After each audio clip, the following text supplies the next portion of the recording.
And through the magic of stop and start video, we are done. Just like that. Anyway, talking about Furcadia, about that. And I made quite a few online friends through there. I've lost contact with most of them though. Either through either they've lost interest in keeping in contact, or they just never progressed past the game. Anyway, back to what I was talking about. So that was my first exposure into the world, and I first started going around sites. One of the big ones at the time, and I'm not even sure if it's still up, I'm sure it is, but one of the big art sites at the time was VCL, and VCL is one of those sites that you had to be accepted into. You applied for an account and they had to accept it, and they wanted a couple of samples of your work. And I also remember when Yerf was around, which Yerf is no more, a couple other random sites. But I met one friend through VCL. I still keep in contact with him. We are very good friends. We live about on the other side. We live across the country from each other, but we still keep in contact. And I remember I kept pestering him and asking him all these questions. And I remember the night that I decided that this whole furry thing was something I wanted to be a part of. And I was chatting back and forth with him on MSN Messenger, and I kept asking him, what do you think? What do you think I should be? What should I be? And he chose to associate with a skunk. Go figure, Stinky associates with a skunk. A buddy of mine associates with a skunk. Go figure. Anyway, I kept going back and forth. He goes, dude, it's what you gotta feel. And at the time, I was still playing Furcadia, and I had one main character, and then I started making random, I guess. I wouldn't really call them throwaway, but I was just basically making characters to make characters. The first one I made that I kind of associated with, and then I still kind of use it, but I don't identify with him. He was a wolf. I'm not really original with names, so I just named him Chris, and for Kitty, you had to give him a last name too.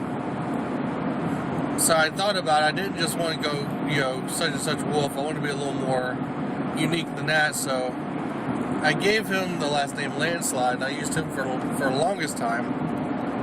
Every once in a while, I'll still use that name for other stuff, but it's not my main persona per se, or fursona per se. At the time, I was a big Devil May Cry fan. I mean,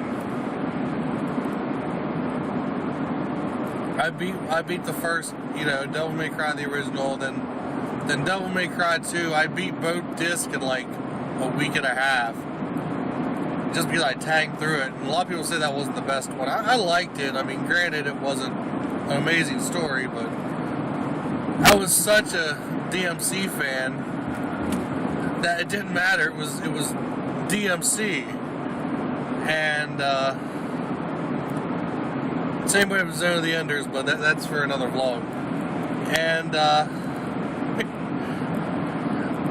I thought the Dante character was so cool that I actually built for Katie a character based on Dante from Devil May Cry, and that's where my persona/fursona name came from. Is I basically completely ripped off Devil May Cry. Originally, I did. I mean, right down to the red overcoat and everything. And I've changed it over the years to make the identity more towards me, but I kept the name just because I like the name. And to be completely honest, guys, if Assassin's Creed was around back then, my persona character name would probably be Ezio, the same as my cat. But it wasn't. We had Dante, and that was fine, you know. But on top of all that, what I've come to find out, when I went to my first convention, it was definitely culture shock in a way. This was something I've never experienced, you know, outside of a desktop. And what are you doing, God? Yeah, this was something I never experienced outside of just sitting at home at my keyboard. And you're that lazy that you're gonna plow your driveway instead of shoveling it. I was completely blown away, and it was such a weird experience because literally when we walked into the main hall of the hotel, you just get that feeling that everyone's looking at you because I did not fit in whatsoever. I was so out of place. I did not dress as a quote-unquote furry/nerd. I was, as my brother put it, and a couple other people, I basically dressed, and I wore a lot of South Pole stuff. I was real big into branding, I guess. And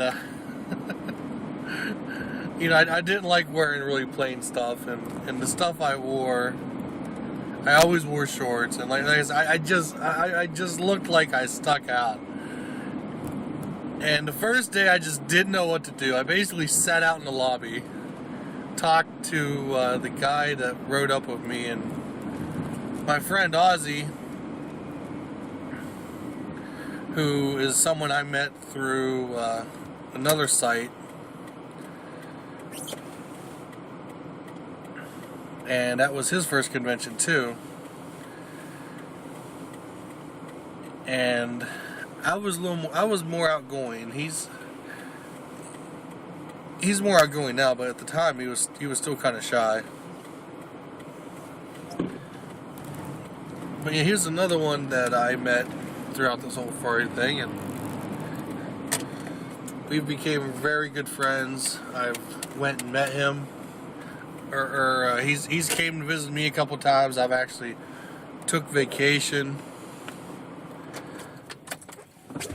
and been to where he lives, and we're gonna have to reapproach this again.